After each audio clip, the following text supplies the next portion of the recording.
સુરતની લાલગેટ પોલીસે આઈટીઆઈ એક્ટિવિસ્ટોના ઘરે છાપા માર્યા હતા, જેમાં એક આરટીઆઈ એક્ટિવિસ્ટના ઘરેથી 2 થપ્પા ભરી આઈટીઆઈ અને બાંધકામોના ફોટા મળ્યા હતા. સુરતમાં આઈટીના નામે લોકો પાસેથી રૂપિયા પડાવતા ઇસમો સામે સુરત પોલીસની લાલ આંખ કરી છે. ત્યારે લાલગેટ વિસ્તારમાં આઈટીઆઈ એક્ટિવિસ્ટોને ત્યાં પોલીસે છાપો મારતા મોટા પ્રમાણમાં દસ્તાવેજી પુરાવા મળી આવ્યા.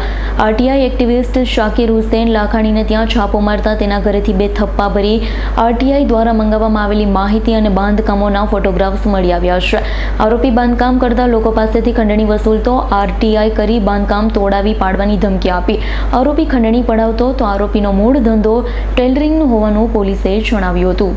આપ લોકો જાણો છો તેમ મહેરબાન પોલીસ કમિશનર સાહેબ શ્રી પાસે અત્યારે ઘણી બધી અરજીઓ એ રીતની આવેલી છે કે જેની અંદર અમુક આરટીઆઈ એક્ટિવિસ્ટ બનીને બધી માહિતીઓ મેળવી અને ખંડણીઓ ઉઘરાવવાનું કામ કરે છે.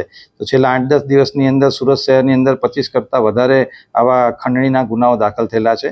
જેની અંદર ગઈકાલે કતારગામ પોલીસ સ્ટેશનની અંદર 1 ગુનો અને ચોક બજારની અંદર બીજા 2 ગુના આ રીતે ખંડણીના દાખલ કરવામાં આવેલા છે. જેની અંદર એક આરોપી છે જે મિતેશ જરીવાલા, એને કતારગામ પોલીસે અટક કરેલો છે અને આ મિતેશ જરીવાલાને અગેન્સ્ટમાં ચોક બજાર પોલીસ સ્ટેશનની અંદર પણ ગુનો દાખલ કરેલો છે.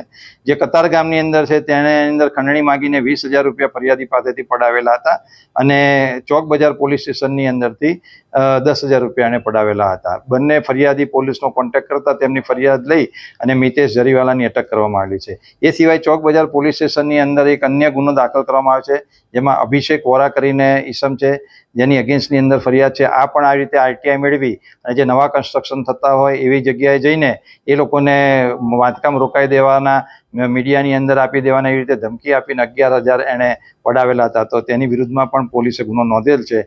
હાલમાં પોલીસની ટીમ એને આરોપીની ધરપકડ કરવા માટે ચક્રો ગતિમાં. Bureau report S9 news Surat. અમારી તમામ માહિતીથી અપડેટ રહેવા માટે જોડાયેલા રહો S9 ન્યૂઝ સાથે.